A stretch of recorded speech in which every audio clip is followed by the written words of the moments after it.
Hello everyone. इस video में मैं एडिटेरिया के टेस्ट 10 के हिंदी मीडियम के क्वेश्चंस को डिस्कस करने जा रहा हूं। तो चलिए शुरू करते हैं। क्वेश्चन नंबर 1, क्या हम दोनों एक देश में नहीं रहते? स्मरण रहे कि हिंदू और मुसलमान दो धार्मिक की भिन्नताएं प्रकट करते हैं, अन्यथा सभी लोग, चाहे वो हिंदू अथवा मुसलमान हो, चाहे ईसाई हो, जो इस देश में रहते हैं, सभी इस मामले में एक ही राष्ट्र से संबंध रखते हैं।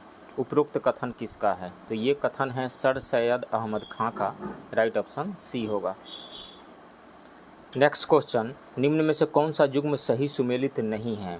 लेफ्ट में समाचार पत्र दिया गया है और राइट में उसके संस्थापक या संपादक दिया गया है। तो सोजे वतन के प्रेमचंद थे, ये सही है। इंडियन स्ट्रगल के सुभाष चंद्र बोस थे, ये भी सही है। फ्री हिंदुस्तान के तारकनाथ दास थे, ये भी सही है। तीनों ही सही सुमेलित है और हमें चुनना है सही सुमेलित नहीं है। तो उपयुक्त में से कोई नहीं होगा। Right option D. नेक्स्ट, प्रत्येक प्रांत में अकाल आयोग को स्थापित करने की सिफारिश किसने की थी? तो लॉर्ड लीटन के कार्यकाल में स्ट्रेची आयोग का गठन किया गया था और इसने ही प्रत्येक प्रांत में अकाल आयोग को स्थापित करने की सिफारिश की थी और इसी के सिफारिश पे 1883 में अकाल संहिता बनाई गई थी। राइट ऑप्शन सी होगा, स्ट्रेची आयोग। भारतीय राष्ट्रीय कांग्रेस का दूसरा अधिवेशन 1886 में किस स्थान पर आयोजित किया गया था? तो ये कलकत्ता में आयोजित किया गया था और उसकी अध्यक्षता दादा भाई नौरोजी ने की थी। तो उपयुक्त में से कोई नहीं होगा। Right option D. बांडीवास के युद्ध में अंग्रेजी सेना का नेतृत्व किसने किया था? तो बांडीवास के युद्ध में अंग्रेजी सेना का नेतृत्व किया था सर आयरकुट ने, जबकि फ्रांसीसी सेना का नेतृत्व किया था जॉन डी लॉली ने। तो सर आयरकुट राइट ऑप्शन सी होगा। उत्तरवर्ती मुगल शासक शाह आलम द्वितीय का वास्तविक नाम क्या था? अली गौहर था। Ali Gauhar right option A होगा। यूनाइटेड इंडियन पैट्रियाटिक एसोसिएशन के गठन का उद्देश्य क्या था? तो यूनाइटेड इंडियन पैट्रियाटिक एसोसिएशन का गठन सर सैयद अहमद खां ने किया था 1888 में और इसका मुख्य उद्देश्य था कांग्रेस का विरोध करना। राइट ऑप्शन सी होगा। निम्नलिखित में से किसने भारत के विभाजन संबंधी बाल्कन प्लान का खाका तैयार किया था? तो लॉर्ड माउंटबेटन ने तैयार किया था। राइट ऑप्शन बी होगा। फ्रेजर आयोग का संबंध निम्नलिखित में से किससे है? तो फ्रेजर आयोग का गठन 1902 में लॉर्ड कर्जन के द्वारा किया गया था और इसका मुख्य उद्देश्य था पुलिस सुधार। राइट ऑप्शन ए होगा। निम्नलिखित में से किस वर्ष मुंडा जनजाति को खुटकट्टी व्यवस्था को ब्रिटिश सरकार द्वारा मान्यता प्रदान किया गया? तो 1903 में किया गया था। 1903 में। राइट ऑप्शन सी होगा। महिलाओं के लिए शारदा सदन एवं मुक्ति सदन की स्थापना किसने की थी?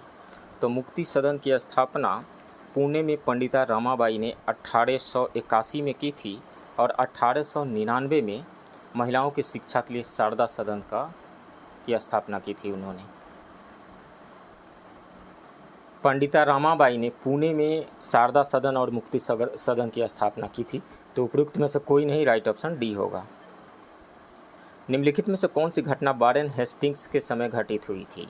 तो वारेन हेस्टिंग्स का कार्यकाल था 1773 से 1785 तक और उनके कार्यकाल में कलकत्ता में उच्चतम न्यायालय की स्थापना 1774 में हुई थी, इन्हीं के कार्यकाल में। मैंगलोर की संधि 1784 में हुई थी, ये भी इसी के कार्यकाल में हुई थी। पिट्स इंडिया एक्ट का पारित होना 1784 में, ये भी वारेन हेस्टिंग्स के ही कार्यकाल में हुई थी। तो तीनों ही। तो उपयुक्त में से एक से अधिक। राइट ऑप्शन डी होगा। 1937 के प्रांतीय चुनाव के बाद निम्नलिखित में से किस जगह कांग्रेसी मंत्रिमंडल का गठन नहीं किया गया था? तो जुलाई 1937 में जो चुनाव हुआ उसके बाद 6 प्रांतों में कांग्रेस ने अपनी सरकार बनाई। मद्रास, बम्बई, मध्य प्रांत, उड़ीसा, बिहार एवं संयुक्त प्रांत में। बाद में उसने गठबंधन करके पश्चिमोत्तर प्रांत एवं असम में भी अपनी सरकार बना ली, लेकिन बंगाल में कांग्रेस की सरकार नहीं बनी। बंगाल में फजलुल हक के नेतृत्व में गैर कांग्रेसी सरकार बनी थी। तो सी हो जाएगा बंगाल। Right option. शक्ति के विरुद्ध अधिकार की इस लड़ाई में मैं विश्व की सहानुभूति चाहता हूं, गांधी जी ने उपरोक्त कथन कब कहा था? तो दांडी मार्च के दौरान जब गांधी जी 5 अप्रैल 1930 को दांडी पहुंचे तो उन्होंने विदेशी पत्रकारों को संबोधित करते हुए ये बात कही थी। तो 1930 में राइट ऑप्शन बी होगा। सेडिशन कमेटी का संबंध निम्न में से किससे है? तो सेडिशन समिति का गठन 1917 में किया गया था भारतीय क्रांतिकारियों पर लगाम लगाने के लिए, और उसी के बाद रॉलेट एक्ट लाया गया था। तो इसमें से राइट ऑप्शन हो जाएगा ए, रॉलेट एक्ट। निम्नलिखित में से किस शायर ने सुबह आज़ादी नामक कविता लिखी? तो सुबह आज़ादी नामक कविता लिखा गया है फैज़ अहमद फैज़ के द्वारा। फैज़ अहमद फैज़, उपरोक्त में से कोई नहीं होगा, राइट ऑप्शन डी। निम्न में से कौन सा युग्म सही सुमेलित है? सहायक संधि लॉर्ड वेलेस्ली के टाइम में हुई थी, ये सही है। स्थायी बंदोबस्त लॉर्ड कॉर्नवालिस के समय, ये सही है। राज्य हड़प नीति लॉर्ड डलहौजी के समय, ये भी सही है। तो तीनों ही सही है, तो उपरोक्त में से एक से अधिक, राइट ऑप्शन डी होगा। लाला लाजपत राय निम्न में से किससे संबंधित रहे थे? तो भारतीय राष्ट्रीय कांग्रेस से तो संबंधित रहे ही थे, साथ में आर्य समाज से भी संबंधित थे, तो उपयुक्त में से एक से अधिक, राइट ऑप्शन डी होगा। कम्युनल अवार्ड किसके द्वारा प्रस्तुत किया गया था? तो कम्युनल अवार्ड प्रस्तुत किया गया था ब्रिटेन के प्रधानमंत्री मैकडोनल्ड के द्वारा 16 अगस्त 1932 को, तो lord MacDonald, right option C होगा। 1904 में किसने अभिनव भारत सोसाइटी का गठन किया था? तो विनायक दामोदर सावरकर ने, BD. Savarkar, right option C होगा। निम्नलिखित में से किस इतिहासकार ने मौर्य साम्राज्य के पतन का कारण मुख्य रूप से आर्थिक संकटग्रस्त अर्थव्यवस्था को बताया है? तो डी.डी. कौशाम्बी ने बताया है, डी.डी. कौशाम्बी ने, राइट ऑप्शन ए होगा। रोमिला थापर ने मौर्य साम्राज्य के पतन का कारण बताया है केंद्रीय प्रशासन, आधिकारिक तंत्र का अप्रशिक्षित होना, और हरि प्रसाद शास्त्री ने कहा है ब्राह्मण विरोधी नीति रिस्पॉन्सिबल रही है मौर्य साम्राज्य के पतन का। दिल्ली सल्तनत की सैन्य व्यवस्था में निम्नलिखित में से कौन सैनिकों की सबसे छोटी इकाई थी? तो सैनिकों की सबसे छोटी इकाई थी सरखेल। सरखेल जो है 10 घुड़सवारों की टुकड़ी का प्रधान होता था, तो राइट ऑप्शन यहाँ पे सी होगा। और उसके बाद में आता था सिप हसलार 10 खरसेल यानी 100 घुड़सवार का प्रधान होता था। और उसके बाद आता था अमीर जो है 10 सिप हसलार यानी 1000 घुड़सवार का प्रधान होता था। इनमें से सबसे छोटी इकाई खरसेल थी, और इन तीनों में से सबसे बड़ी इकाई जो है अमीर की है। और ओवरऑल यदि देखा जाए तो खान सबसे बड़ी इकाई था। 10 मलिक यानी 1 लाख जो है 1 लाख घुड़सवार का प्रधान हुआ करता था। शेर शाह ने अपना अंतिम सैन्य अभियान किस राज्य के खिलाफ किया था? तो उसने कालिंजर के खिलाफ किया था, और यहाँ का शासक कीरत सिंह थे, और इसी अभियान में शेर शाह की मृत्यु हो गई थी 1545 में, राइट ऑप्शन सी होगा। दिल्ली के किस सुल्तान ने चांदी का टंका एवं तांबे का जीतल नामक सिक्का प्रारंभ करवाया था? तो वो था इल्तुतमिश, राइट ऑप्शन ए होगा। निम्नलिखित में से किस स्थान से पशुपालन का प्राचीनतम साक्ष्य मिला है? तो पशुपालन का प्राचीनतम साक्ष्य मिला है मध्य प्रदेश के आदमगढ़ से एवं राजस्थान के बागौर से, तो बागौर हो जाएगा, राइट ऑप्शन सी। किसी व्यक्ति के बौद्ध संघ में प्रविष्ट होने को क्या कहा जाता था? तो किसी व्यक्ति के बौद्ध संघ में प्रविष्ट होने को उपसंपदा कहा जाता था। भिक्षुओं द्वारा अपराध स्वीकारोक्ति समारोह को पर्वन कहा जाता था। संघ की सभा के प्रस्ताव को नति कहा जाता था, और प्रस्ताव पाठ को अनुशासन कहा जाता था। तो इसमें से राइट ऑप्शन सी होगा, उपसंपदा। कुषाण वंशीय शासक कनिष्क ने शक संवत की शुरुआत कब की थी? 78 ईस्वी में उसने शुरुआत की थी, 78 ईस्वी, राइट ऑप्शन बी होगा। निम्नलिखित में से किस मुगल बादशाह को वजीर गजीउद्दीन ने दिल्ली में दाखिल नहीं होने दिया था? शाह आलम द्वितीय को, शाह आलम द्वितीय को, राइट ऑप्शन सी होगा। और इसी की वजह से शाह आलम द्वितीय ने अपना राज्याभिषेक पटना में करवाया था, और साथ ही 1765 से 1772 तक अंग्रेज़ों के संरक्षण में वह इलाहाबाद में रहा था। स्वप्नवास व दत्ता नामक रचना के लेखक कौन हैं? तो उसके लेखक भास हैं। उपयुक्त में से कोई नहीं, राइट ऑप्शन डी होगा। निम्नलिखित में से किस पशु का अंकन हड़प्पा संस्कृति की मोहरों पर मिलता है? तो बैल का भी मिलता है, भैंस का भी मिलता है, हाथी का भी मिलता है और बाघ का भी मिलता है। तो उपयुक्त में से एक से अधिक, राइट ऑप्शन डी होगा। केंद्र राज्य संबंधों को विशेष रूप से किस प्रसंग में म्यूनिसिपल संबंध कहा गया है? म्यूनिसिपल संबंध का मतलब होता है कि सरकार की सभी स्तरों, चाहे वो केंद्र सरकार हो, राज्य सरकार हो और या फिर लोकल गवर्नमेंट हो, में आपसी भागीदारी और परस्पर सहयोग। तो इसमें से कोई नहीं होगा, उपयुक्त में से कोई नहीं, राइट ऑप्शन डी होगा। जिला उद्योग केंद्र किस योजना के तहत शहरी और ग्रामीण युवाओं को रोजगार देता है?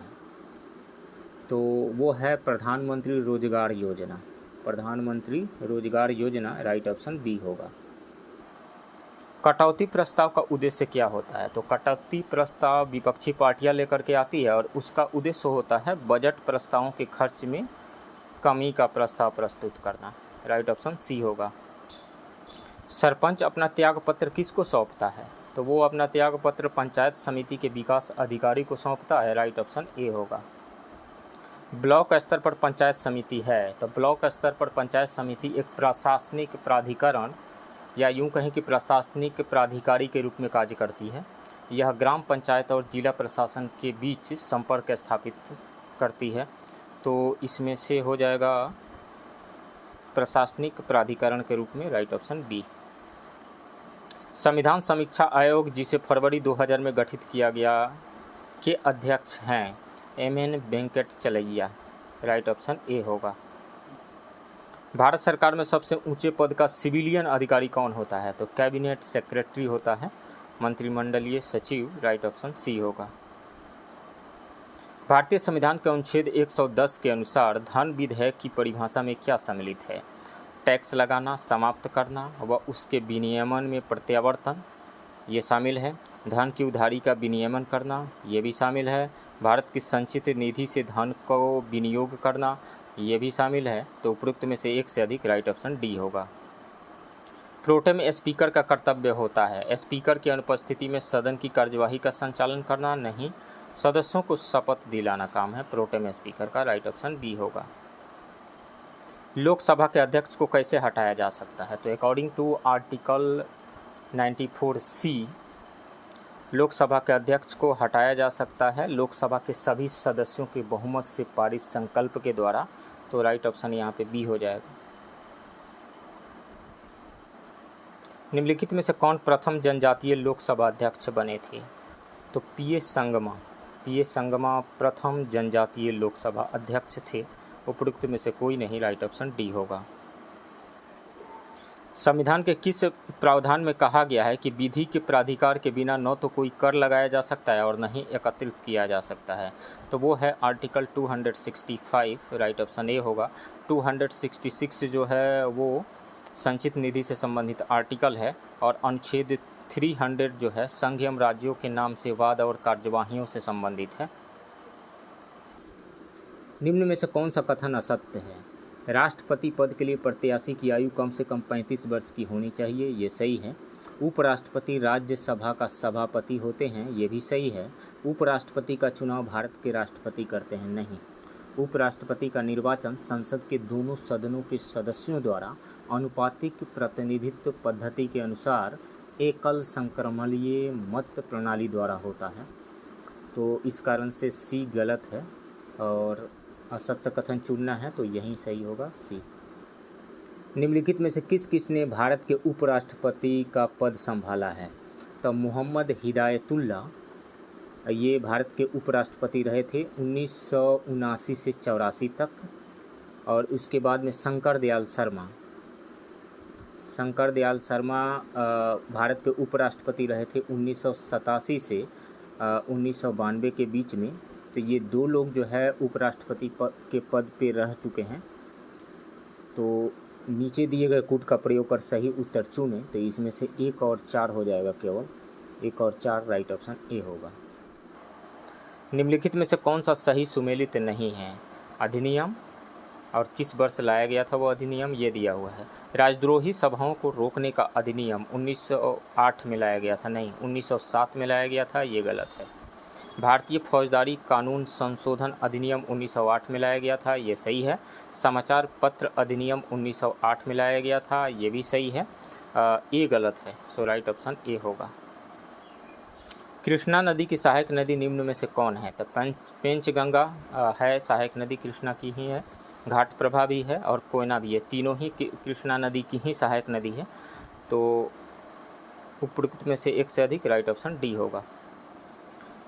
सेने कोट्टा दर्रा निम्न में से किसे जोड़ता है? तो सेने कोट्टा दर्रा जो है तिरुवनंतपुरम और मदुरै को जोड़ता है, तिरुवनंतपुरम और मदुरै को जोड़ता है, राइट ऑप्शन ए होगा। कोयम्बटूर और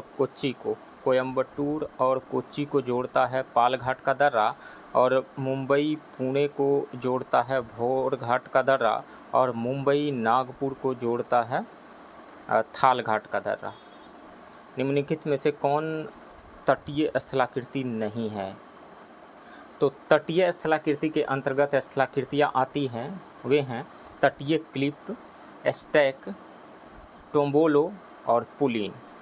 और भौम जल स्थलाकृतियों के अंतर्गत आती है कास्ट, गुफा, युवाला, डोलाइन, लैपिच। तो डोलाइन जो है यहाँ पे ये भौम जल स्थलाकृति है, बाकी तीनों स्टैक, टोम्बोलो और पुलिन ये तटीय स्थलाकृति है। तो इसमें से राइट ऑप्शन डी होगा। भारत में पाई जाने वाली गद्दी जनजाति किस राज्य से संबंधित है? तो गद्दी जनजाति हिमाचल प्रदेश में पाई जाती है, झारखंड में मुंडा जनजाति पाई जाती है, राजस्थान में भील जनजाति पाई जाती है। तो इसमें से राइट ऑप्शन सी होगा। नेक्स्ट क्वेश्चन, निम्नलिखित में से कपास के उत्पादन के लिए कौन सा आदर्श स्थिति है? तापमान 15 डिग्री सेल्सियस से ऊपर होनी चाहिए, ये है आदर्श स्थिति। गुजरात और महाराष्ट्र मुख्य उपयुक्त राज्य हैं, ये भी सही है। काली मिट्टी या जलोढ़ मिट्टी सर्वाधिक उपयुक्त है, ये भी सही है। तो तीनों ही कथन सही है, उपयुक्त में से एक से अधिक, राइट ऑप्शन डी होगा। भारत में पाए जाने वाली कोणधारी वन कितने ऊंचाई के बीच पाई जाती है? तो कोणधारी वन की ऊंचाई भारत में होती है 2500 से लेकर के 4500 मीटर, राइट ऑप्शन बी होगा। और कोणधारी वन में पाए जाने वाले जो वृक्ष हैं उसमें शामिल है फर, स्प्रूस, चीड़, सनोवर। सक्रिय ज्वालामुखी निम्नलिखित में से कौन है? तो किलायू जो है ये एक सक्रिय ज्वालामुखी है, अमेरिका का हवाई द्वीप में स्थित है। तो ये सक्रिय ज्वालामुखी है। बैरन द्वीप इंडिया के अंडमान एंड निकोबार में है और यह एक सक्रिय ज्वालामुखी है। कोटोपैक्सी जो है इक्वाडोर में है, एक सक्रिय ज्वालामुखी। तो तीनों ही सक्रिय ज्वालामुखी है, उपयुक्त में से एक से अधिक, राइट ऑप्शन डी होगा। निम्नलिखित में से अमरकंटक किन नदियों का उद्गम स्थल है? तो अमरकंटक से सोन, जोजिला और नर्मदा तीनों ही नदियाँ निकलती है। जोजिला नहीं, जोहिला। जोहिला जो है आगे जाकर के सोन में मिल जाती है और सोन फिर आकर के गंगा नदी में मिल जाती है पटना के पास में।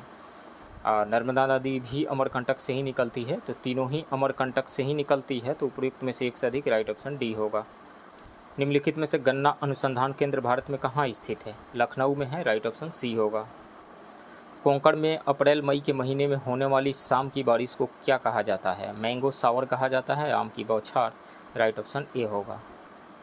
निम्नलिखित में से बिहार राज्य की कार्यपालिका शक्ति निहित रहती है? तो ये राज्यपाल में निहित रहती है, राइट ऑप्शन डी होगा। बिहार का निम्नलिखित में से कौन सा शहर एयर क्वालिटी इंडेक्स के अनुसार सबसे ज़्यादा प्रदूषित है? तो वह है मोतिहारी। मोतिहारी का एयर क्वालिटी इंडेक्स 400 से ज़्यादा पाया गया है, राइट ऑप्शन बी होगा। बिहार के चिरांद नामक पुरा स्थल की प्राचीनतम संस्कृति है? तो बिहार के चिरांद से हड्डियों तथा पत्थरों का औजार प्राप्त हुए हैं और ये जो संस्कृति है नवपाषाणिक संस्कृति है, राइट ऑप्शन सी होगा। निम्नलिखित में से बिहार की जलवायु को प्रभावित करने वाले प्रमुख कारक हैं? तो बिहार के जलवायु को प्रभावित करने वाले प्रमुख कारकों में शामिल है काल बैसाखी, प्री मानसून शावर, जिसको वेस्ट बंगाल में काल बैसाखी कहा जाता है, ये प्रभावित करता है बिहार के जलवायु को। और हिमालय की उपस्थिति भी बंगाल की खाड़ी से निकटता, ये तीनों ही है बिहार के जलवायु को प्रभावित करते हैं। तो उपयुक्त में से एक से अधिक, राइट ऑप्शन डी होगा। निम्नलिखित में से फाहियान कितने समय तक पाटलिपुत्र में रहा था? तो फाहियान कुल 6 वर्ष तक भारत में रहे थे और उनमें से 6 वर्षों में से 3 वर्ष वो पाटलिपुत्रा में रहे थे, राइट ऑप्शन सी होगा। बख्तियार खिलजी ने बिहार में अपनी राजधानी निम्न में से कहाँ स्थापित की थी? तो बख्तियार खिलजी ने 1197 में उदंतपुरी दुर्ग तथा उदंतपुरी विद्यालय पर आक्रमण किया था और यहीं पे अपनी राजधानी स्थापित किया था। बाद में उसने अपनी राजधानी को लखनऊती स्थानांतरित कर दिया था। तो उदंतपुरी होगा राइट ऑप्शन ए। बिहार में गन्ना उत्पादन में अग्रणी जिला है। तो बिहार में गन्ना उत्पादन में अग्रणी जिला जो है वो पश्चिम चंपारण जिला है। बिहार के बाकी जगहों पर जिस समय सूखा पड़ा रहता है वहाँ पर उस स्थिति में भी पश्चिम चंपारण जिला में अच्छी बरसात हो जाती है, अच्छा मानसून रहता है वहाँ पे। और दूसरी बात यह है कि पश्चिम चंपारण में जो स्थित शुगर मिल्स हैं वो अच्छी हैं और समय समय पे किसानों को पेमेंट दे देती है। स्पेशली जो हरिनगर शुगर मिल्स है जिसको मैंने काफ़ी क्लोज से देखा है, वो मिल जो है समय समय पे किसानों को पेमेंट दे देती है। इस कारण से वहाँ पे गन्ने की खेती किसान जो है कर लेते हैं। और चूँकि धान और गेहूँ बेच करके पैसा लेने से अच्छा है कि गन्ने की खेती कर लिया जाए और शुगर मिल में दे दिया जाए और वहाँ से पैसे आसानी से मिल जाते हैं। ये एक सही तरीका लगता है किसानों को। तो इसमें से राइट ऑप्शन ए हो जाएगा पश्चिम चंपारण। निम्नलिखित में से द बिहार हेराल्ड नामक पत्रिका का प्रकाशन किसने किया था? तो गुरु प्रसाद सेन ने किया था 1875 में। राइट ऑप्शन सी होगा। बिहार को मुगल साम्राज्य का प्रांत कब घोषित किया गया था? तो अकबर ने बिहार को मुगल साम्राज्य का प्रांत घोषित किया था 1580 में। राइट ऑप्शन ए होगा। निम्नलिखित में से बिहार के किस जिले में मोचीलिंडा झील स्थित है? तो बोधगया का जो भगवान बुद्ध का मंदिर है उसी प्रांगण में स्थित है ये मोचीलिंडा झील, गया में। राइट ऑप्शन ए होगा। निम्नलिखित में से इल्तुतमिश ने किसे बिहार में अपना प्रथम सूबेदार नियुक्त किया था? तो इल्तुतमिश ने अपना प्रथम सूबेदार बिहार में नियुक्त किया था मलिक जानी को। राइट ऑप्शन बी होगा।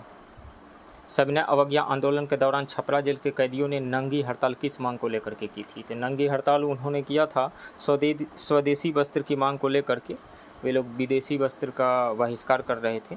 राइट ऑप्शन ए होगा, स्वदेशी वस्त्र की मांग। बिहार में बाल बजट निर्माण की प्रक्रिया कब शुरू हुई थी? 2013-14 में शुरू हुई थी। उपयुक्त में से कोई नहीं, राइट ऑप्शन डी होगा।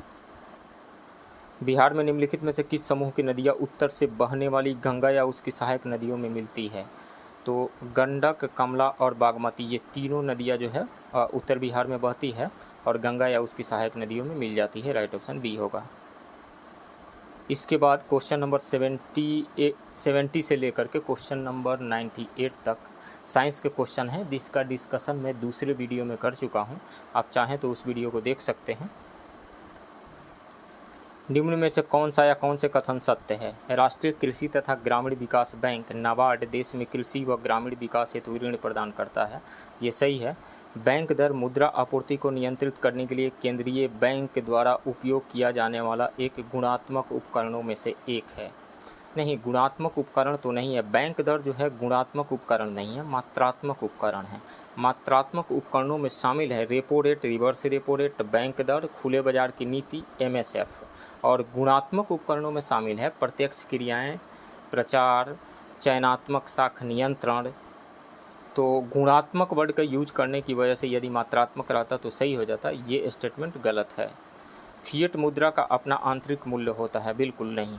फिएट मुद्रा का अपना आंतरिक मूल्य नहीं होता है।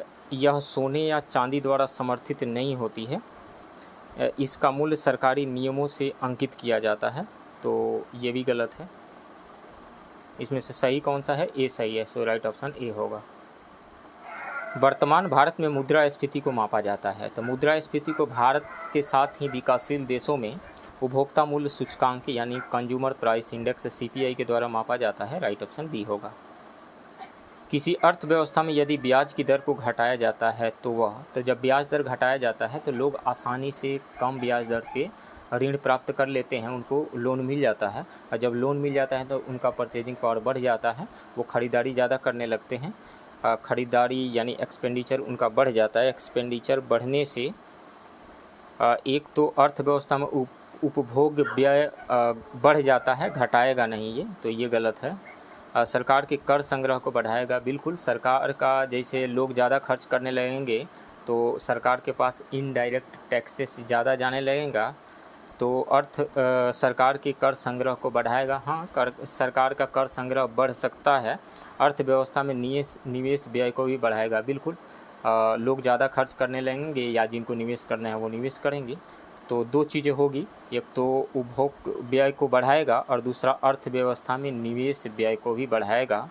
हाँ, सरकार के कर संग्रह को भी ये बढ़ा सकता है। तो या तो हम ऑप्शन सी पे जाएंगे, अर्थव्यवस्था में निवेश व्यय को बढ़ाएगा, या यदि हम बी को कंसीडर कर लेते हैं, सरकार के कर संग्रह को बढ़ाएगा, तो डी को हम यहाँ पे सही मान सकते हैं। तो या तो सी को मानिए या फिर डी को मानिए, यहाँ पे सी या फिर डी। मौद्रिक नीति का निर्माण भारत में कौन करता है?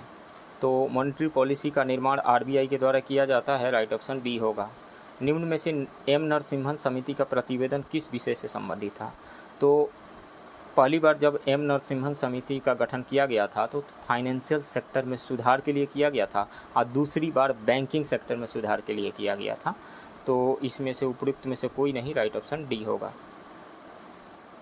फिलिप्स वक्र किनके मध्य संबंध को व्यक्त करता है? तो फिलिप्स कर्व जो है मुद्रास्फीति एवं बेरोजगारी यानी इन्फ्लेशन एंड अनएम्प्लॉयमेंट के इन्वर्स रिलेशन को बताता है।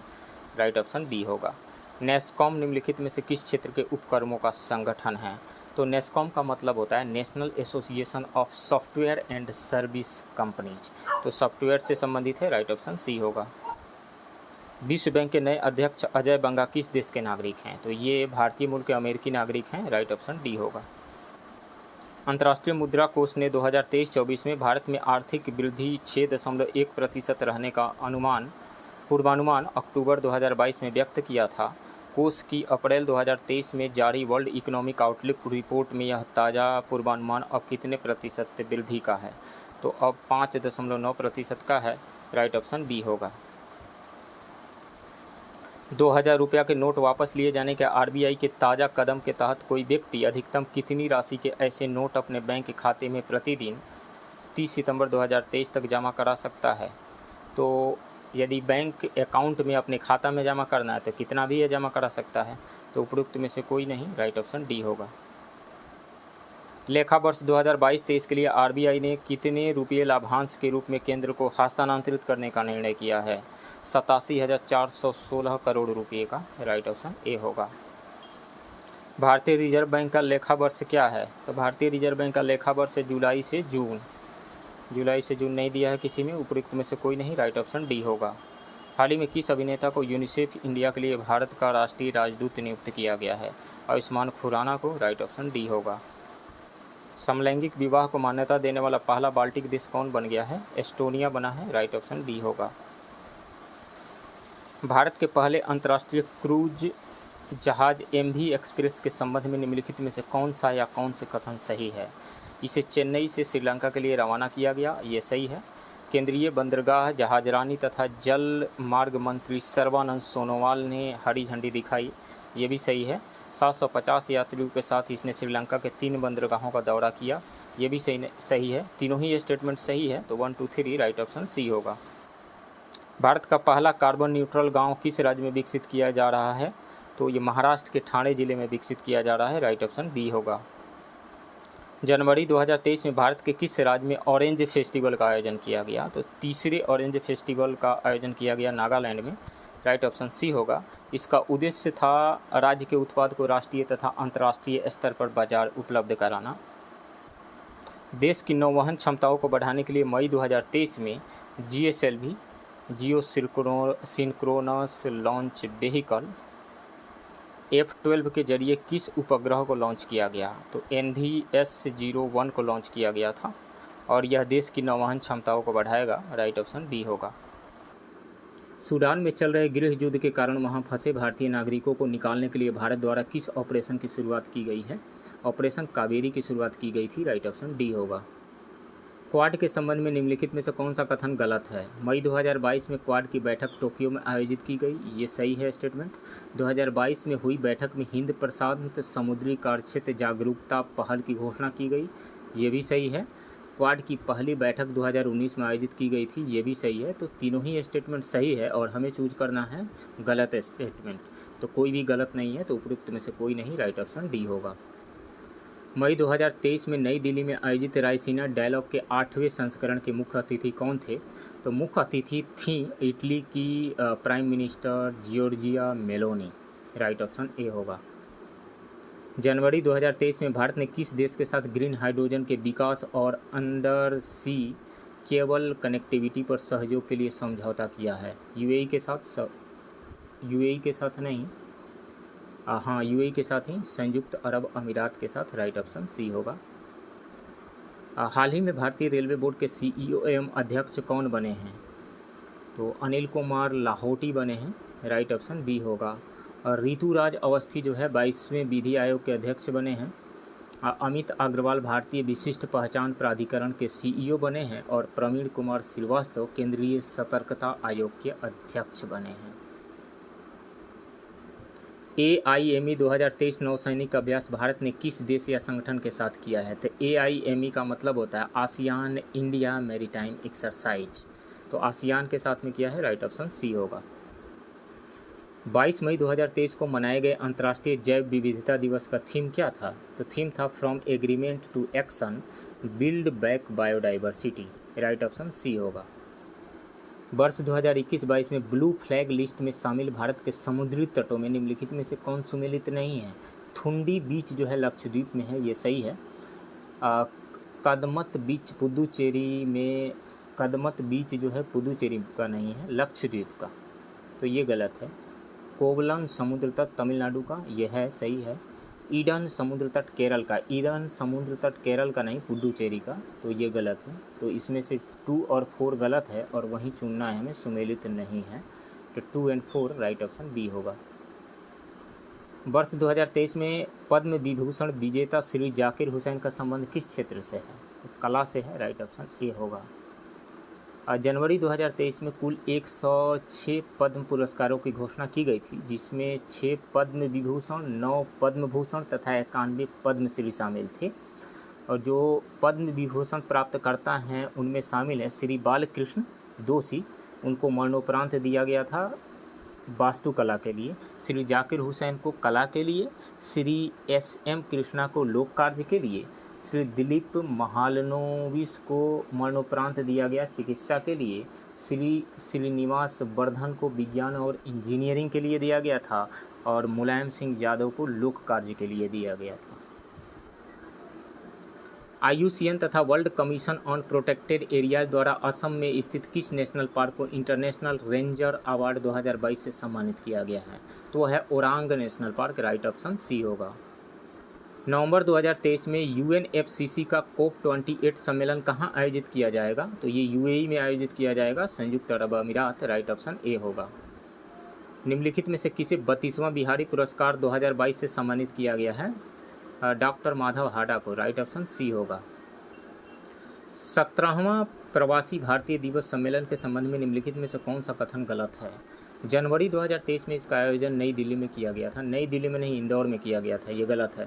सम्मेलन का थीम प्रवासी अमृतकाल में भारत की प्रगति के लिए विश्वसनीय भागीदार था, ये सही है। सम्मेलन के मुख्य अतिथि गुयाना के राष्ट्रपति तथा विशेष अतिथि सूरीनाम के राष्ट्रपति थे, ये भी सही है।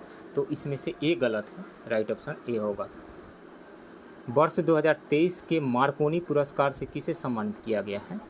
तो मार्कोनी पुरस्कार जो है कंप्यूटर वैज्ञानिकों के लिए एक सर्वोच्च सम्मान है और यह अमेरिका स्थित मार्कोनी फाउंडेशन द्वारा दिया जाता है। डॉक्टर बालकृष्णन को वायर्ड और वायरलेस नेटवर्किंग, मोबाइल सेंसिंग और वितरित सिस्टम में महत्वपूर्ण योगदान के लिए ये पुरस्कार दिया गया है। तो इसमें से राइट ऑप्शन बी हो जाएगा, हरि बालकृष्णन। फरवरी 2023 में हैदराबाद में आयोजित भारत की पहली फार्मूला ई प्रिक्स रेस किसने जीती? तो जीन एरिक वर्गेन ने जीती थी, राइट ऑप्शन सी होगा। दुबई में आयोजित बैडमिंटन एशिया कप 2023 में पुरुष युगल इवेंट में स्वर्ण पदक जीतने वाली पहली भारतीय बैडमिंटन जोड़ी कौन बन गई है? तो सात्विक साईराज रंकी रेड्डी और चिराग शेट्टी की जोड़ी बनी है, राइट ऑप्शन बी होगा। निम्नलिखित में से किसके द्वारा स्टार्ट कार्यक्रम की शुरुआत की गई है? तो इस स्टार्ट कार्यक्रम की शुरुआत ग्रेजुएट एंड पोस्ट ग्रेजुएट के छात्रों को अंतरिक्ष विज्ञान एवं प्रौद्योगिकी संबंधी प्रारंभिक प्रशिक्षण देने के लिए इसरो के द्वारा शुरू किया गया है। इसरो, राइट ऑप्शन बी होगा। भारतीय रिजर्व बैंक द्वारा अनुरोध किए गए आवेदनों पर निर्णय लेने हेतु किस पोर्टल की शुरुआत की गई है? प्रवाह पोर्टल की शुरुआत की गई है, राइट ऑप्शन सी होगा। थॉमस कप 2022 के संबंध में निम्नलिखित में से कौन सा या कौन से कथन सही है? यह पुरुषों की बैडमिंटन प्रतियोगिता है, ये सही है। इसका आयोजन बैंकॉक, थाईलैंड में किया गया, ये भी सही है। भारत ने इंडोनेशिया को हराकर पहली बार यह खिताब जीता, ये भी सही है। तो तीनों ही स्टेटमेंट सही है और हमें चूज करना है गलत कथन को। तो इसमें से कोई भी नहीं, सही कथन ही चुनना है, कथन सही है। तो इसमें से तीनों ही कथन सही है। 1, 2, 3 किसी में नहीं दिया गया है, तो उपयुक्त में से एक से अधिक, राइट ऑप्शन डी होगा। मुख्यमंत्री नीतीश कुमार की समाधान यात्रा के संबंध में कौन सा कथन असत्य है? यह यात्रा 4 जनवरी 2023 की पश्चिम चंपारण के वाल्मीकि नगर से शुरू हुई थी, ये सही है। मुख्यमंत्री श्री नीतीश कुमार ने 44 दिनों में 38 जिलों का दौरा किया, ये सही है। यह यात्रा 15 फरवरी 2023 को बांका जिले में समाप्त हुई। 15 फरवरी 2023 को तो समाप्त हुई, बेगूसराय होते हुए पटना में समाप्त हुई, बेगूसराय और पटना में, यानी अंतिम दिन चीफ मिनिस्टर नीतीश कुमार जो है बेगूसराय और पटना दोनों ही में थे। तो ये गलत हो जाएगा यहाँ पे, तो राइट ऑप्शन उपयुक्त इसमें से चुनना है कौन सा कथन असत्य है। तो उपयुक्त में से कोई नहीं, सी ही सही होगा, राइट ऑप्शन सी होगा। पटना के गांधी मैदान में आयोजित गणतंत्र दिवस समारोह 2023 में किस विभाग की झांकी को प्रथम पुरस्कार मिला था? पंचायती राज विभाग के झांकी को प्रथम पुरस्कार मिला था, राइट ऑप्शन सी होगा। उत्तर बिहार में बाढ़ रोकने के उपाय सुझाने के लिए एक विशेषज्ञ समिति का गठन किया गया है। इसके अध्यक्ष निम्नलिखित में से कौन है? आर.के. जैन है, RK. Jain, right option B होगा। बिहार की नदी जोड़ो परियोजना के तहत निम्नलिखित में से किन नदियों को जोड़ा जा रहा है? तो ये बागमती और बूढ़ी गंडक, इन 2 नदियों को जोड़ा जा रहा है। यदि ऐसा हो जाता है, जुड़ जाती है ये नदियाँ, तो शिवहर, सीतामढ़ी, पूर्वी चंपारण और मुजफ्फरपुर, इन जिलों को बाढ़ से निजात मिल जाएगा। तो बागमती और बूढ़ी गंडक, राइट ऑप्शन सी होगा। बिहार के किस जिले की बबीता गुप्ता को राष्ट्रपति द्रौपदी मुर्मू ने स्वच्छ सुजल शक्ति सम्मान 2023 से सम्मानित किया? तो बिहार की बबीता गुप्ता जो हैं ये मुजफ्फरपुर की रहने वाली हैं, राइट ऑप्शन ए होगा। और ये स्वयं सहायता समूह जीविका की सदस्य हैं और ये अपशिष्ट प्लास्टिक से उपयोगी एवं सजावटी सामग्री बनाती हैं और इसी के लिए इनको पुरस्कार मिला है। तो राइट ऑप्शन यहाँ पे ए हो जाएगा, मुजफ्फरपुर। तो फ्रेंड्स, ये रहा एडिटेरिया के टेस्ट 10 के हिंदी मीडियम के क्वेश्चन का डिस्कशन। आप बने रहिए इस चैनल के साथ। मिलते हैं किसी दूसरे वीडियो में, तब तक के लिए थैंक यू वेरी मच।